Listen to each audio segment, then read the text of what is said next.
and welcome back to Kingdom Reviews. I'm your host, Future Keybearer. Today, we're going to be taking a look at an odd piece of Kingdom Hearts merchandise, the trading card game. Yes, it seems that if your IP is even moderately successful, there will be a trading card game of it. But give this game some credit, at least it was made after Chain of Memories, a game that had a card-based battle system. So, let's go over how this game works. Start off with a deck of anywhere from 41 to 60 cards. Why it's not 61, considering the fact that the minimum is 41, I have no idea. At the beginning of the game, both players lay out their player cards, usually Sora. But there are a few Riku cards out there. Put a counter for your current HP, as shown on your player card, shuffle your deck, and draw 6 cards for your opening hand. Really? 6? I mean, it's not unheard of to have 7 for a basic hand size, and 7 is a very important number in the Kingdom Hearts series. Well, anyway, here's how turn phases go. First off, you draw cards until you have 6. If you already have 6 cards, like in the first round, skip this phase. Next is the action phase, where you can do one or all of the following. First is playing friend cards. Friend cards represent the different characters that Sora met on his journey, most notably the party members from the game. Though there are quite a large number of cards based off characters that never see combat, like Huey, Dewey, and Louie, the Moogles, or even the Enchanted Brooms. Even though at the time of this game's production, the brooms had only appeared in the background like twice. And yet they are the one card in the game that you can have as many of as you want. To be fair, that is kind of fitting given their source material. Speaking of limitations, you can play as many friend cards as you want during the action phase, as long as they follow 2 rules. First, you can't have more than 1 card on the field with the same name, regardless of any differences. Because as glorious as an army of Donald Ducks would be, cloning isn't exactly something that's in the Kingdom Hearts series. Or at least, not yet anyway. The second condition is that you can't play a card whose level is more than 1 higher than your highest level card. So if you don't have any cards on the field, like at the start of the game, you can only play friend cards that are level 0 or level 1.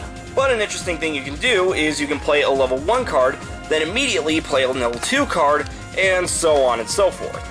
Hell, you can even play a level 1 card and then immediately trade it out for its level 2 version. I think. Here's the thing. See, other card games have conditioned me into thinking that this is against the rules. In Pokemon, for example, your Pokemon has to be in play for at least 1 turn before you can evolve it. But here's the tricky part. Pokemon's rulebook says as much. Kingdom Hearts, on the other hand, says no such thing. I like to call this the Air Bud principle, so named after the series of movies where a dog plays sports because there's no rule that says he can't. Then there are magic cards. No, not that kind. These. In order to play it, the magic value on either your player card or any of your friend cards, depicted by the number with a blue background, needs to be equal to or greater than the level of the spell you are trying to play. Magic friends, aka summons, also work in this manner. Next are world cards. Once per turn, you can play 1. And if the combined level of all your world cards is 13 or higher, you win. Now, some might be wondering if that's the case, why would one want to put world cards less than level 3 in their deck? Well, there are 2 reasons. First off, level 1 worlds tend to have abilities that are beneficial to the person who played it. Level 2 worlds usually don't have any abilities at all, and when they do, they're beneficial to both players. And the abilities of level 3s are either detrimental to you or helpful to only your opponent. The second reason goes into the next action you can take. Playing dark cards. Dark cards represent the Heartless and various Disney villains. And Sephiroth. Because KH doesn't see fit to use any other Final Fantasy villains. Well, anyway, you play dark cards on your opponent's world cards. As long as there's even 1 dark card on your world, you can't play a new one. Now, you can't just throw as many dark cards as you want on the world. You can only play as many cards as the level of the topmost world. For example, 2 cards on a level 2 world. And the combined level of all dark cards cannot exceed the combined level of world cards. So that's the trade-off. You can have higher level worlds in your deck, but they give your opponent more opportunity to screw you over.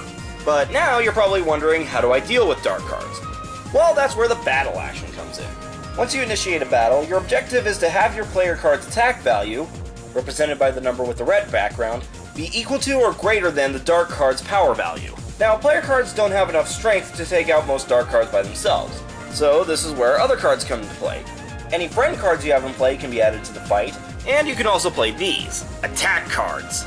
But if you can't do that, there is another way to get rid of dark cards. Unfortunately, it involves self-harm, abandoning the people you care about, and losing your place in the world. The game calls this escaping.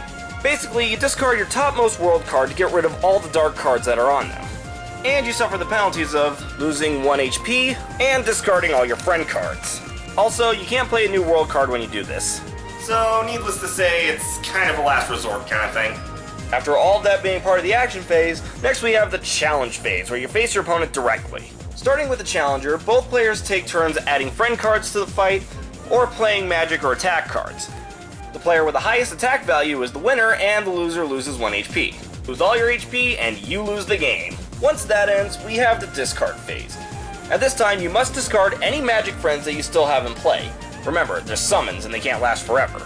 Then, should you so choose, you can also discard as many cards as you want from your hand. You're going to redraw to 6 anyway on your next turn, so why not?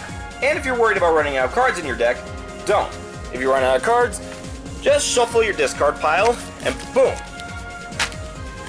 And that's how the game runs. I found it well balanced and evocative of many aspects of the video games. Traveling to different worlds, making friends, beating baddies, hell, even Chain of Memories multiplayer mode is represented through the challenge phase. These are also really well designed cards in my opinion.